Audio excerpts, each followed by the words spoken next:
दोस्तों, मैं हिमांशी आपकी मेंटोर। आज हम पढ़ेंगे केमिकल बॉन्डिंग का बहुत ही इम्पोर्टेंट टॉपिक जिसका नाम है VSEPR थ्योरी। इस थ्योरी की हेल्प से हम मॉलिक्यूल की शेप प्रिडिक्ट कर सकते हैं। फॉर एग्जांपल H2 की शेप बेंट क्यों होती है, CO2 की शेप लीनियर क्यों होती है, NH3 की पिरामिडल क्यों होती है। इन सब का रीजन हमें किस थ्योरी की हेल्प से मिलता है, VSEPR थ्योरी की हेल्प से। VSEPR थ्योरी की फुल फॉर्म है valence shell electron pair repulsion theory. अब वैलेंस सेल, इसको हम ब्रेक करके समझते हैं। वैलेंस सेल इलेक्ट्रॉन का मीनिंग होगा कि आउटर मोस्ट सेल में जो सेंट्रल एटम है उसके आउटर मोस्ट सेल में कितने इलेक्ट्रॉन प्रेजेंट होंगे और उनके बीच में जो इलेक्ट्रॉन प्रेजेंट है, रिपल्सन आ गया तो जो इलेक्ट्रॉन प्रेजेंट है उनमें रिपल्सन कितना शो हो रहा है। फॉर एग्जांपल नाइट्रोजन का एटॉमिक नंबर क्या है, 7। एटॉमिक मास क्या है, 14। तो एटॉमिक नंबर की हेल्प से हम क्या लिखते हैं, इलेक्ट्रॉनिक कॉन्फ़िगरेशन। इलेक्ट्रॉनिक कॉन्फ़िगरेशन क्या होगी, 1s2 2s2 2p3। अब फर्स्ट सेल में कितने इलेक्ट्रॉन प्रेजेंट है, 2। और जो फर्स्ट सेल को हम डिनोट किससे करते हैं, k सेल से। और इसके अंदर जो न्यूक्लियस है, न्यूक्लियस के अंदर प्रेजेंट होते हैं न्यूट्रॉन और प्रोटॉन, और जो आउटर मोस्ट सेल में प्रेजेंट होते हैं इलेक्ट्रॉन। और फर्स्ट सेल को हम डिनोट करते हैं k सेल से। अब सेकंड सेल को हम डिनोट करते हैं L सेल से। और जो आउटर मोस्ट सेल में जो नाइट्रोजन है, कितने इलेक्ट्रॉन प्रेजेंट है, 5। तो आउटर मोस्ट में कितने इलेक्ट्रॉन हो गए, 5। अब हम देखेंगे VSEPR थ्योरी के पोस्टुलेट्स। फर्स्ट पोस्टुलेट क्या बोल रहा है कि electron pair around the central atom bond pair lone pair repel each other. For example हम NH3 का एग्जांपल लेते हैं। NH3 के आउटर मोस्ट सेल में कितने इलेक्ट्रॉन होते हैं, 5। लेकिन 5 इलेक्ट्रॉन है, उन्होंने जो 3 है उन्होंने बॉन्ड बना लिया हाइड्रोजन के साथ।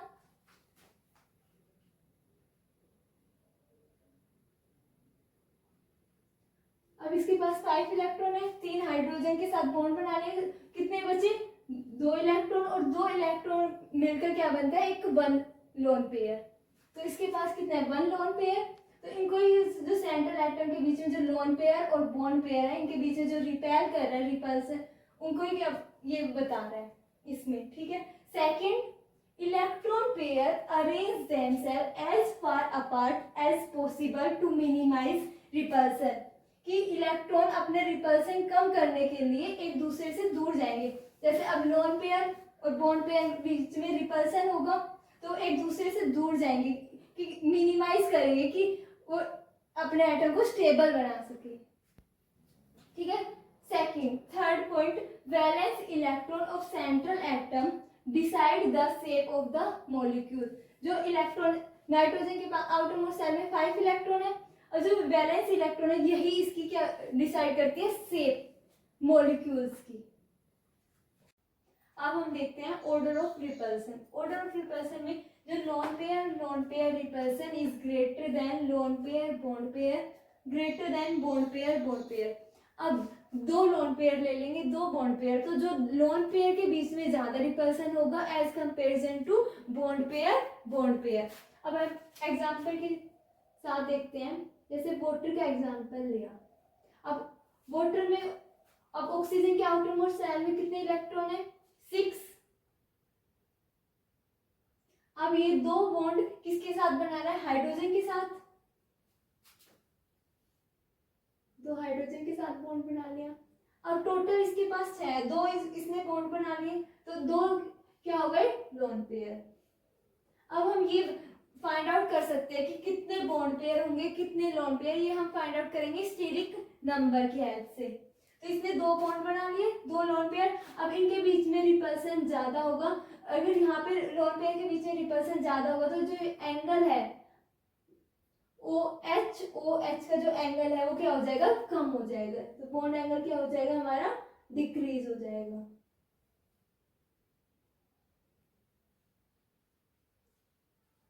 ठीक है, लोन पेयर रिपल्सन ग्रेटर हुआ तो यहाँ पे जो बॉन्ड एंगल है वो क्या हो जाएगा, डिक्रीज हो जाएगा। अब हम देखते हैं कि स्टेरिक नंबर कैसे निकालते हैं। अब हम देखेंगे कि स्टेरिक नंबर कैसे फाइंड आउट करते हैं। स्टेरिक नंबर को किससे डिनोट करते हैं, SN से। इसका फॉर्मूला होता है number of sigma bond plus number of lone pair on central atom. अब एग्जाम्पल से समझते हैं हमने ले लिया ClF3, ठीक है। तो अब इसमें जो सिग्मा बॉन्ड कितने होंगे, 3 सिग्मा बॉन्ड होंगे, प्लस अब इसमें लोन पेयर, अब Cl के आउटर मोस्ट शेल में कितने इलेक्ट्रॉन होते हैं, 7, 3 इसने क्या बना लिए, बॉन्ड 3 के साथ। बचे कितने, 2 लोन पेयर, तो 2 लोन पेयर बचे, तो इसमें जो नंबर ऑफ लोन पेयर कितने होंगे, 2। किस पे, सेंट्रल एटम पे, क्योंकि सेंट्रल एटम क्या है हमारा, क्लोरीन, और फ्लोरीन क्या है हमारा, सराउंडिंग एटम। तो इसमें जो स्टीरिक नंबर है वो क्या आ जाएगा, 5। तो ऐसे हम फाइंड आउट करते हैं स्टीरिक नंबर। अब एक और एग्जांपल से समझते हैं।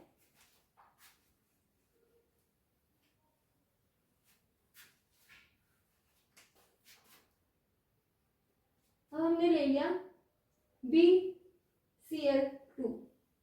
BCl2 में क्या होता है, अब इसके जो आउटर मोस्ट शेल में कितने इलेक्ट्रॉन है, 2, और क्लोरीन के पास भी 2 है, तो ये इसके पास 2 इलेक्ट्रॉन है। अब ये क्लोरीन के साथ बॉन्ड बना लेगा, तो इसके पास कोई भी लोन पेयर प्रेजेंट नहीं है, तो इसमें सिग्मा क्या होगा, नंबर ऑफ सिग्मा बॉन्ड कितने हैं, 2, तो इससे जो स्टीरिक नंबर है वो क्या आ जाएगा, 2। ऐसे ही हमें पता होना चाहिए कि हाइब्रिडाइजेशन कैसे निकालते हैं। हाइब्रिडाइजेशन निकालने का फॉर्मूला होता है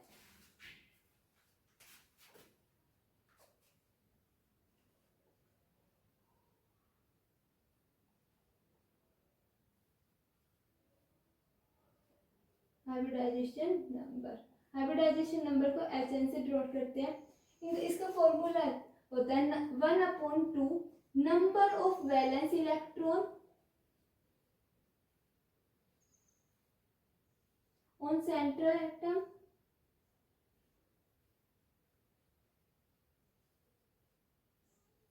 plus number of monovalent atom.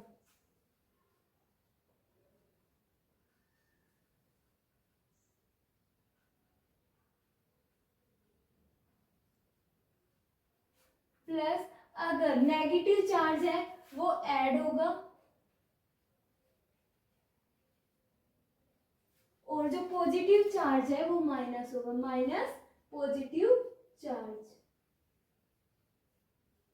और नंबर ऑफ मोनोवैलेंट एटम जो एक बॉन्ड बनाए, जैसे chlorine, hydrogen, alkali metal, number of monovalent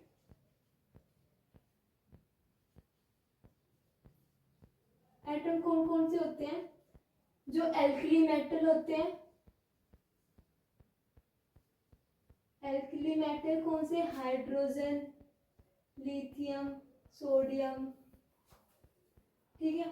और हेलोजन, हेलोजन में कौन कौन आ गए, फ्लोरीन, क्लोरीन, ब्रोमीन, आयोडीन। ये क्या बनाएंगे, नंबर ऑफ, ये मोनोवैलेंट, ये एक बॉन्ड बनाते हैं, ठीक है। तो हाइब्रिडाइजेशन फाइंड आउट करें। अब मैं आपको बोल दूं, चलो एग्जांपल ClF3 का ही ले लेते हैं। तो इसके आउटर मोस्ट शेल में कितने इलेक्ट्रॉन है, क्लोरीन के आउटर मोस्ट शेल में, क्योंकि सेंट्रल एटम के हमने क्या देखने, number of valence electron. Chlorine के आउटर मोस्ट शेल में कितने इलेक्ट्रॉन है, 7, प्लस फ्लोरीन क्योंकि ये मोनोवैलेंट है, तो मोनोवैलेंट एटम कितने हैं, 3। और क्योंकि यहाँ पे कोई भी चार्ज नहीं है, क्या ये न्यूट्रल स्पीसीज है, ना नेगेटिव चार्ज है ना पॉजिटिव चार्ज है, तो नेगेटिव और पॉजिटिव का कोई रोल नहीं है। तो 7 + 3 10 डिवाइड करेंगे तो क्या आ गया, हाइब्रिडाइजेशन आ गई 5। और जो हाइब्रिडाइजेशन है वो हमें क्या बताती है, मॉलिक्यूलर ज्योमेट्री, कि इसकी ज्योमेट्री क्या होगी। अब हाइब्रिडाइजेशन 5 है तो मॉलिक्यूलर ज्योमेट्री होगी sp3d। तो अब हम स्टीरिक नंबर और हाइब्रिडाइजेशन की हेल्प से हम उनकी मॉलिक्यूलर ज्योमेट्री भी फाइंड आउट कर सकते हैं, और उनकी शेप क्या होगी वो सब फाइंड करेंगे। अब हम पढ़ेंगे स्टीरिक नंबर 2। स्टीरिक नंबर 2 में कैसे मॉलिक्यूल होते हैं, AX2। ठीक है, अब इसमें जो A है वो हमारा क्या है, सेंट्रल एटम, और जो X है वो हमारा साइड एटम बोल सकते हैं या सराउंडिंग एटम।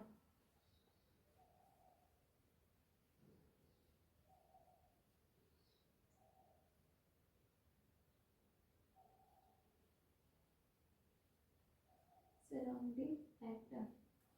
अब इनका हम फाइंड आउट करेंगे कि इसमें बॉन्ड पेयर क्या है, कितने हैं। इनमें हम समझेंगे बॉन्ड पेयर,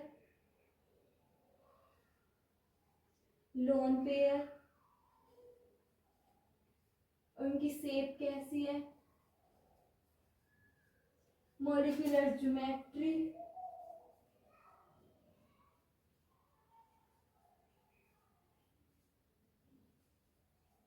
मॉलिक्यूलर ज्योमेट्री हम हाइब्रिडाइजेशन नंबर की हेल्प से निकालते हैं, और जो शेप है वो हम VSEPR थ्योरी की हेल्प से निकालते हैं। और स्टीरिक नंबर 2 अब हम एग्जांपल से समझते हैं। अब एग्जांपल हो गया BeCl2। अब इसमें जो आउटर मोस्ट सेल, बैरियम में जो आउटर मोस्ट सेल इलेक्ट्रॉन में कितने आउटर मोस्ट इलेक्ट्रॉन है, 2। तो नंबर ऑफ सिग्मा बॉन्ड कितने बनाएंगे, 2, क्योंकि बैरियम है, इनके आउटर मोस्ट सेल में 2 इलेक्ट्रॉन है, और क्लोरीन भी हमारे पास 2 है, तो ये कितने बॉन्ड बना लेंगे, 2 बॉन्ड बना लेंगे क्लोरीन के साथ। तो इसमें सिग्मा बॉन्ड कितने हो गए, 2 सिग्मा बॉन्ड ओनली, और इसमें कोई भी लोन पेयर प्रेजेंट नहीं है, तो जो स्टीरिक नंबर हो गया वो 2 हो गया। अब इसकी जो ज्योमेट्री वो शेप क्या होगी, लीनियर, और एंगल कितना होगा, 180, क्योंकि कोई भी अब स्ट्रेट लाइन पे जिसका एंगल कितना होता है, 180। तो ये स्ट्रेट लाइन में बन रहा है, लीनियर बना रहा है, तो इनका एंगल होगा 180 डिग्री। और हमारा जो बॉन्ड ऑर्डर, बॉन्ड पेयर कितने हैं इसमें, 2, और लोन पेयर एक भी नहीं है, लोन पेयर क्या हो गया, 0 बॉन्ड। और इसमें मॉलिक्यूलर ज्योमेट्री क्या होगी हमारी,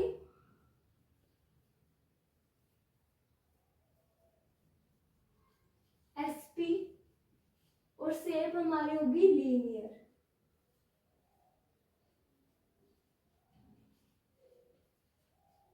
और मॉलिक्यूलर ज्योमेट्री हाइब्रिडाइजेशन हमारी होगी SP, और मॉलिक्यूलर ज्योमेट्री भी क्या होगी, लीनियर। और हाइब्रिडाइजेशन पूछ ले आपसे BeCl2 की, तो हाइब्रिडाइजेशन होगी हमारी SP। अब इसी का ये एग्जांपल होता है CO2।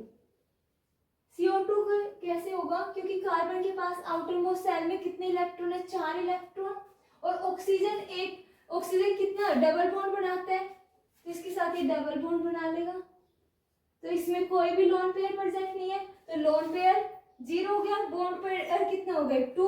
और इसमें स्टीरिक नंबर 2 कैसे आया, क्योंकि हम स्टीरिक नंबर में सिर्फ सिग्मा बॉन्ड काउंट करते हैं, पाई बॉन्ड को काउंट नहीं करते। इसमें 2 सिग्मा बॉन्ड है, 2 पाई बॉन्ड है, लेकिन हमें स्टीरिक नंबर में सिर्फ सिग्मा बॉन्ड काउंट करने हैं, तो स्टीरिक नंबर आ गया ना 2, क्योंकि हमारे पास 2 सिग्मा बॉन्ड है। तो इसकी ज्योमेट्री क्या होगी, लीनियर, और शेप हमारी क्या होगी, लीनियर, और हाइब्रिडाइजेशन क्या होगी, SP। अब हम स्टीरिक नंबर 3 देखते हैं। अब देखेंगे हम स्टीरिक नंबर 3।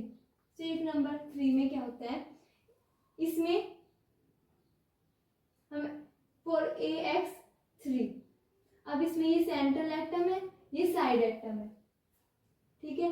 अब एग्जांपल के साथ समझते हैं BF3 के अब बोरोन है, बोरोन के सराउंडिंग एटम में कितने इलेक्ट्रॉन होते हैं, आउटर मोस्ट सेल में 3 इलेक्ट्रॉन, और 3 किसके साथ बना रहा है बॉन्ड, फ्लोरीन के साथ।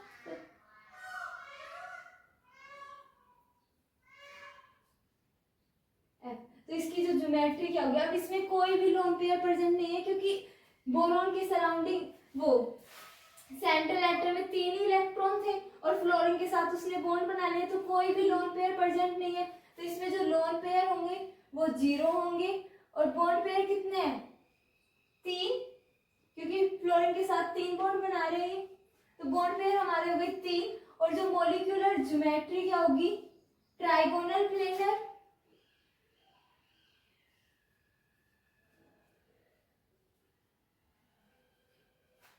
और हमारी शेप भी क्या होगी, ट्राइगोनल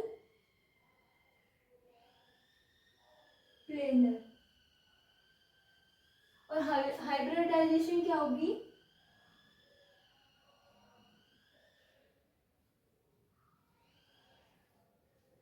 क्योंकि sp2। अब हाइब्रिडाइजेशन का मैंने बताया कि कैसे निकालते हैं हम hybridization, 1/2 number of valence electron on central atom.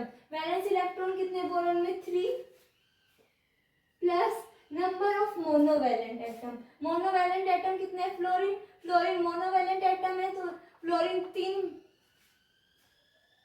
अब इसमें कोई भी चार्ज नहीं है, ये क्या है, न्यूट्रल स्पीसीज, तो हम नेगेटिव पॉजिटिव को कोई रोल नहीं है इसमें, तो हम इनको ही ऐड कर देंगे, तो हमारा बॉन्ड ऑर्डर क्या आ जाएगा, 3।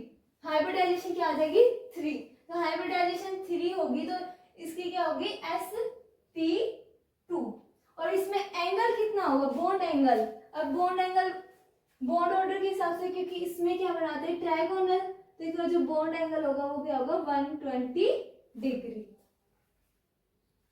अब देखते हैं हम स्टेरिक नंबर 4। स्टेरिक नंबर में आते हैं CH4, second NH3, third H2। अब कार्बन के आउटर मोस्ट शेल में कितने इलेक्ट्रॉन है, 4। अभी 4 इलेक्ट्रॉन हाइड्रोजन के साथ बॉन्ड बना लेंगे तो हमें बनेगा C।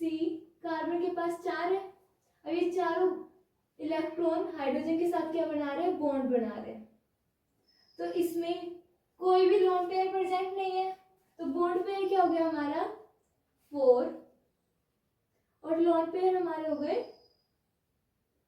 0, क्योंकि इसमें कोई भी लोन पेयर प्रेजेंट नहीं है, तो लोन पेयर हमारा 0 हो गया। अब इसकी जो शेप क्या होगी, शेप हमारी होगी टेट्राहेड्रल। क्यों, क्योंकि इसमें सिर्फ बॉन्ड पेयर रिपल्सन ही लगेगा। अब NH3 है, NH3 के आउटर मोस्ट शेल में कितने इलेक्ट्रॉन होते हैं नाइट्रोजन के, 5 इलेक्ट्रॉन। अब इसने 3 के साथ बॉन्ड बना लिया, अब 5 इलेक्ट्रॉन है, 3 के साथ बॉन्ड बना लिया। अब हमारे पास क्या बचा, 2 इलेक्ट्रॉन मिलकर क्या बनाता है, एक लोन पेयर। तो इसमें एक लोन पेयर प्रेजेंट है जब 3 बॉन्ड पेयर और 1 लोन पेयर। अब इसमें आती है VSEPR थ्योरी, क्योंकि लोन पेयर में रिपल्सन ज्यादा होता है, तो लोन पेयर बॉन्ड पेयर में रिपल्सन होगा, तो जो एंगल है वो क्या हो जाएगा हमारा, डिक्रीज हो जाएगा।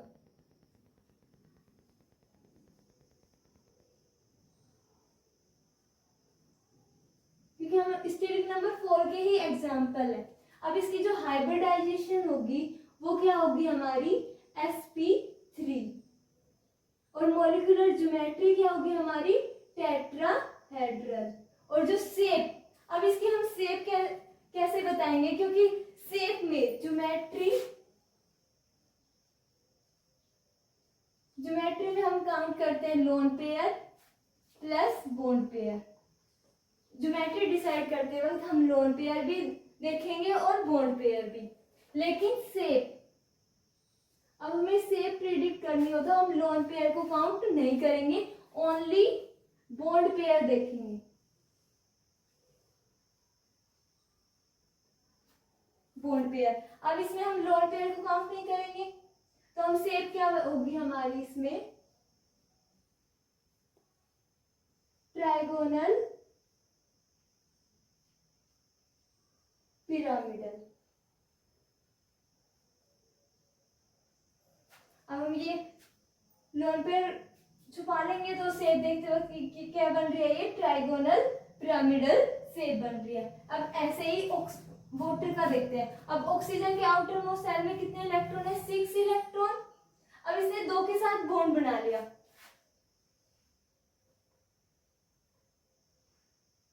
2 के साथ बॉन्ड बना लिया। अब 2 इलेक्ट्रॉन मिलकर एक लोन पेयर बनाता है, तो इसके पास 4 इलेक्ट्रॉन है, तो कितने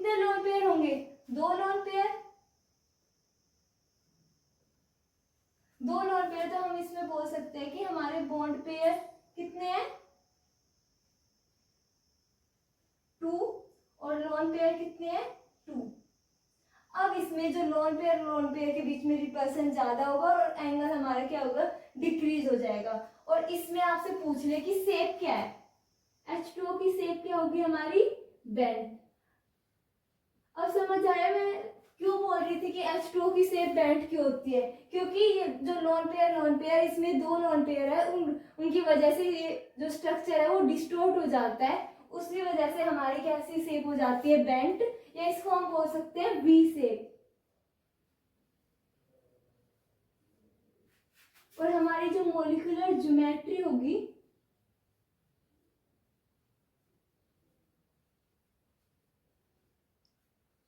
क्या होगी टेट्राहेड्रल। टेट्राहेड्रल क्यों होगी, क्योंकि जो इसकी जो हाइब्रिडाइजेशन स्टीरिक नंबर 4 है तो उसकी जो मॉलिक्यूलर ज्योमेट्री होती है वो टेट्राहेड्रल होती है। जब स्टीरिक नंबर हमारा 3 होगा तो ज्योमेट्री क्या होगी ट्राइगोनल प्लेनर, और स्टीरिक नंबर 2 होगा तो ज्योमेट्री क्या होगी लीनियर। समझ आया आपको? तो अब इसमें हम देखते हैं कि बॉन्ड एंगल, अब हम इन तीनों का एंगल कंपैरिजन करेंगे कि किसमें कितना एंगल कम हुआ है, कितना एंगल किस वजह से डिक्रीज हुआ है। तो हम अच्छे से स्ट्रक्चर ड्रॉ करते हैं।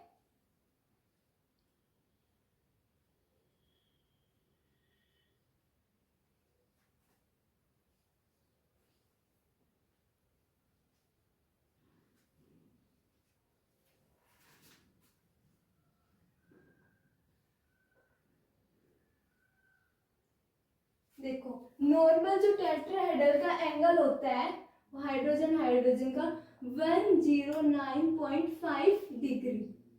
अब इसमें जो लोन पेयर की वजह से जो एंगल है वो डिस्टोर्ट हो गया एंगल हमारा, क्योंकि इनके बीच में रिपल्सन ज्यादा होगा लोन पेयर बॉन्ड पेयर में, इसमें सिर्फ बॉन्ड पेयर प्रेजेंट है तो रिपल्सन बहुत ही कम होगा, लेकिन लोन पेयर बॉन्ड पेयर में ज्यादा रिपल्सन होता है।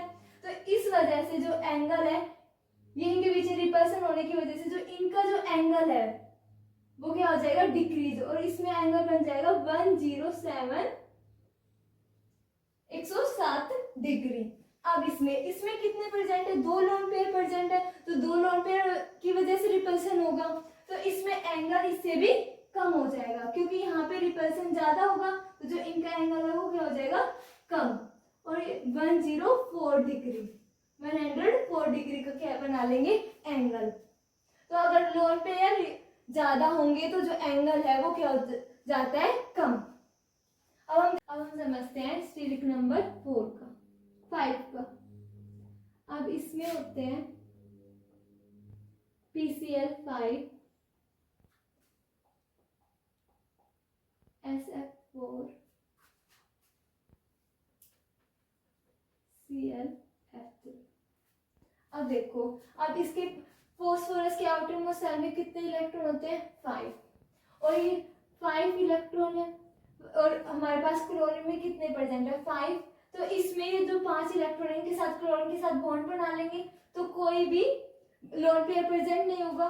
कैसे देखो अब इन्होंने बॉन्ड बना लिया क्लोरीन के साथ,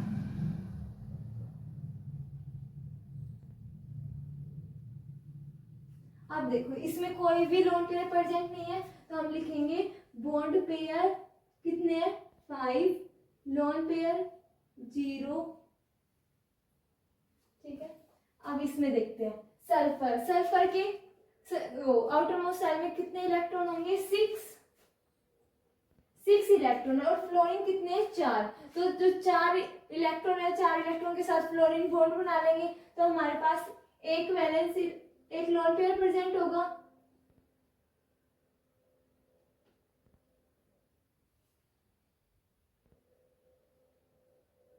ये 4 बॉन्ड बना लिए फ्लोरीन ने सल्फर के साथ। अब हमारे पास 2 इलेक्ट्रॉन बचे हैं और 2 इलेक्ट्रॉन मिलकर क्या बनाता है एक लोन पेयर, तो हमारे इसमें एक लोन पेयर प्रेजेंट है।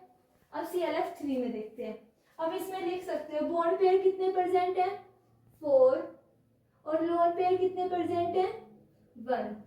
अब ClF3, अब क्लोरीन के आउटर मोस्ट शेल में कितने इलेक्ट्रॉन है 7, और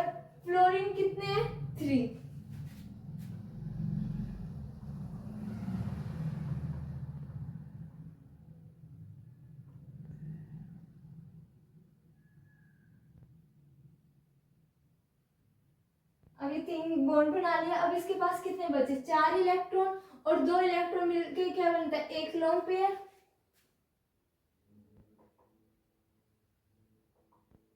ठीक है, तो इसमें होंगे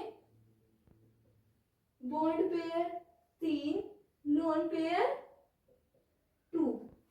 अब इसमें अभी पीसीएल 5 है, अब इसमें कोई भी लोन पेयर नहीं है, तो इसकी जो शेप होगी वो क्या होगी,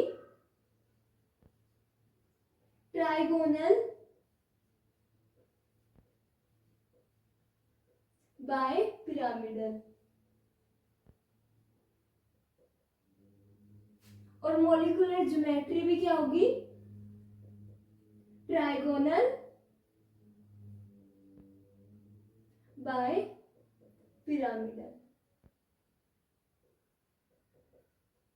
और मॉलिक्यूलर ज्योमेट्री में कोई डिफरेंस नहीं आएगा, क्योंकि स्टेट नंबर 5 में हमेशा जो मॉलिक्यूलर ज्योमेट्री होगी वो क्या होगी, ट्राइगोनल बाय पिरामिडल, क्योंकि उसमें हम लोन पेयर भी काउंट करते हैं और बॉन्ड पेयर भी। शेप में हम ओनली काउंट करते हैं बॉन्ड पेयर, तो शेप में चेंजमेंट आएगा।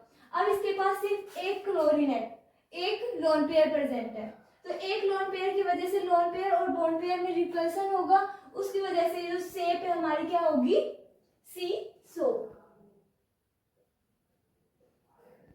इसमें जो शेप होगी वो हमारी होगी सी सा। अब इसमें कितने प्रेजेंट है, 2 लोन पेयर प्रेजेंट है क्लोरीन के ऊपर, तो ये हमारी कैसी शेप हो जाएगी, टी शेप।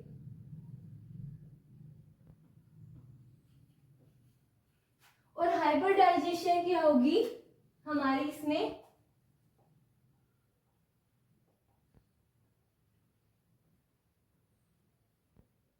हाइब्रिडाइजेशन होगी, हम निकाल भी सकते हैं कैसे, फॉर्मूला क्या है, 1/2 number of valence electron. Number of valence electron phosphorus में कितने हैं, 5, और मोनोवैलेंट एटम कितने हैं, 5 5 5 5 प्लस 5 कितने हो गए, 10 10 डिवाइडेड बाय 2 5। तो इससे हमारी 5, अगर स्टीरिक नंबर भी 5 है और हाइब्रिडाइजेशन नंबर भी 5 है, तो इसमें हमारी क्या होगी, sp3d, ये क्या हो जाएगी, हाइब्रिडाइजेशन। ऐसे ही हम इसकी फाइंड आउट कर सकते हैं हाइब्रिडाइजेशन। सल्फर के आउटर मोस्ट सेल में कितने इलेक्ट्रॉन है, 6, और मोनोवैलेंट एटम कितने प्रेजेंट है, 4, तो इससे हम हाइब्रिडाइजेशन नंबर निकाल सकते हैं ना। हाइब्रिडाइजेशन नंबर सेम आएगी, क्योंकि जो मेन ब्लॉक एलिमेंट होते हैं उसमें जो स्टीरिक नंबर इक्वल होती है हाइब्रिडाइजेशन नंबर के। तो आप ये मेन पॉइंट, अब ये आप ये मेन पॉइंट है कि जो मेन ब्लॉक एलिमेंट होते हैं,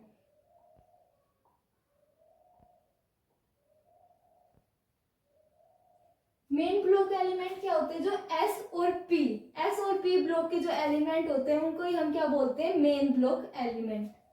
जो मेन ब्लॉक एलिमेंट में जो हाइब्रिडाइजेशन नंबर और स्टीरिक नंबर क्या होते हैं, इक्वल। स्टीरिक नंबर और हाइब्रिडाइजेशन नंबर जो मेन ब्लॉक के हैं वो स्टीरिक नंबर भी सेम होंगे और हाइब्रिडाइजेशन नंबर भी। तो इसमें कंफ्यूज मत होना आप। अगर आपको स्टीरिक नंबर देखने हो और आप समझ नहीं आ रहा कि सिग्मा बॉन्ड बना रहे हो, कितने लोन पेयर है, तो आप उनकी हाइब्रिडाइजेशन नंबर निकाल लो और वो किसके इक्वल हो जाएंगे, स्टीरिक नंबर के। अब हम देखते हैं स्टीरिक नंबर, अब हम देखते हैं स्टीरिक नंबर 6। इसमें फर्स्ट हो गया SF6, second XeF4, third ClF5। अब देखो जो सल्फर है, सल्फर के आउटर मोस्ट सेल में कितने इलेक्ट्रॉन होंगे, 6, और इसमें 6 क्या है, मोनोवैलेंट एटम। तो हम सबसे पहले हाइब्रिडाइजेशन नंबर निकालते हैं।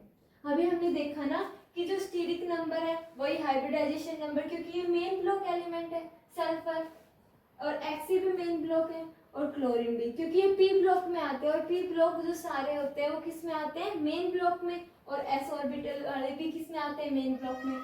तो 1/2 number of valence electron on central atom plus number of monovalent atom क्योंकि इसमें कोई भी चार्ज नहीं है, तो चार्ज का कोई रोल नहीं है। तो इसमें जो हाइब्रिडाइजेशन नंबर क्या आ गया हमारा 6। जब हाइब्रिडाइजेशन नंबर 6 हो तो वो क्या बनाते हैं sp3d2। sp3d2 मीन्स जो ऑक्टाहेड्रल ज्योमेट्री। तो इसमें जो ज्योमेट्री क्या होगी वो क्या होगी ऑक्टाहेड्रल।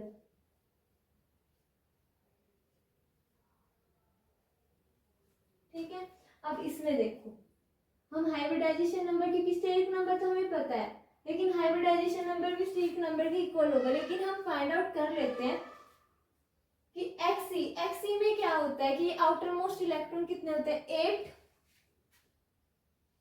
प्लस मोनोवैलेंट एटम कितने हैं 4, 12 हो गए, तो हाइब्रिडाइजेशन नंबर क्या हो गया 6। तो मॉलिक्यूलर ज्योमेट्री भी क्या होगी ऑक्टाहेड्रल। ऐसे ही इसमें क्लोरीन के आउटर मोस्ट शेल में कितने इलेक्ट्रॉन है 7 प्लस मोनोवैलेंट एटम कितने 5, 7 प्लस 5 12। तो इसमें जो हाइब्रिडाइजेशन नंबर क्या आ जाएगा 6। तो इसकी जो ज्योमेट्री क्या होगी ऑक्टाहेड्रल और हाइब्रिडाइजेशन क्या होगी sp3d2। अब हम देखते हैं कि शेप।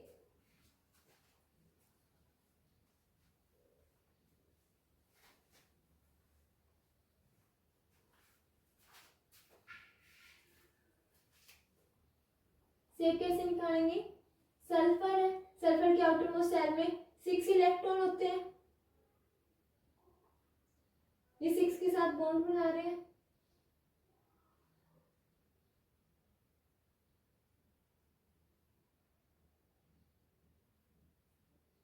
इसमें कोई भी लोन पेयर प्रेजेंट नहीं है, तो जो बॉन्ड पेयर आ गया वो आ गया 6 और लोन पेयर क्या आ गया 0।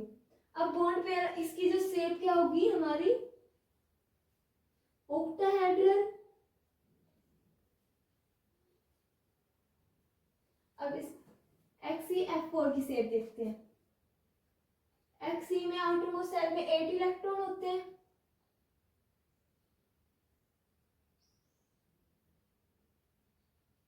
चार के साथ बॉन्ड बना लिया, बचे 4 इलेक्ट्रॉन और 2 इलेक्ट्रॉन मिलकर क्या बनाते हैं एक लोन पेयर। अब मैंने ये अपोजिट में क्यों लिखा, क्योंकि लोन पेयर हमेशा सबसे ज्यादा एंगल पे आना चाहेंगे, क्योंकि उनके बीच में रिपल्सन ज्यादा होता है। अगर दूर रहेंगे तो रिपल्सन कम होगा और हमें रिपल्सन कम ही कराना है, तो ये हमेशा जितना मैक्सिमम एंगल पे आएंगे। तो ये मैक्सिमम एंगल कितना बना रहे हैं 180 डिग्री। अगर यहाँ पे आता तो 90 डिग्री का एंगल बना रहे हैं, तो ये मैक्सिमम रिपल्सन करेंगे, मैक्सिमम रिपल्सन होगा तो उसकी जो स्टेबिलिटी आएगी उसमें, तो ये होगा। अब इसमें हम शेप पे हम सिर्फ क्या देखते हैं सिर्फ बॉन्ड पेयर, लोन पेयर को काउंट नहीं करेंगे। तो इसकी जो शेप क्या होगी हमारी स्क्वायर प्लेनर।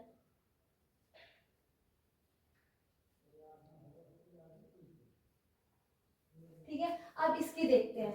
अब क्लोरीन के आउटर मोस्ट शेल में कितने इलेक्ट्रॉन है 5 नहीं 7 इलेक्ट्रॉन और 5 के साथ बॉन्ड बना लेंगे।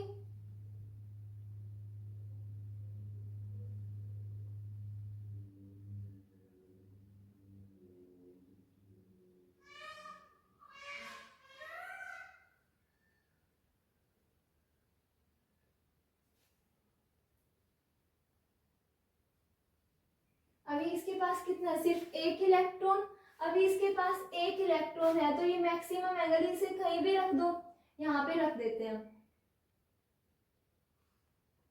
तो इसकी जो शेप क्या होगी हमारी स्क्वायर पिरामिडल। ठीक है, क्योंकि इसमें बॉन्ड पेयर कितने प्रेजेंट है 5 और लोन पेयर प्रेजेंट है 1, तो इसकी जो शेप क्या होगी हमारी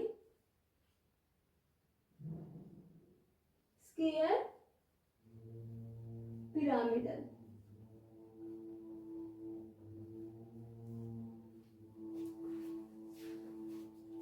देखो इसमें हम स्टार्ट करते हैं, जैसे हाइब्रिडाइजेशन अगर sp है तो जो मॉलिक्यूलर ज्योमेट्री क्या होगी लीनियर, और एग्जांपल क्या ले सकते हो इसमें CO2। ऐसे ही sp2, अगर हाइब्रिडाइजेशन sp2 है तो मोलिकुलर ज्योमेट्री क्या होगी, ट्राइगोनल, प्लेनर, और एग्जांपल ले सकते हैं हम SO3।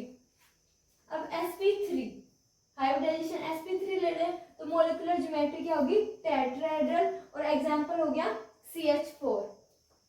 ऐसे sp3d, इसकी जो ज्योमेट्री होगी वो होगी ट्राइगोनल, बाइपिरामिडल, एग्जांपल हो गया PCl5।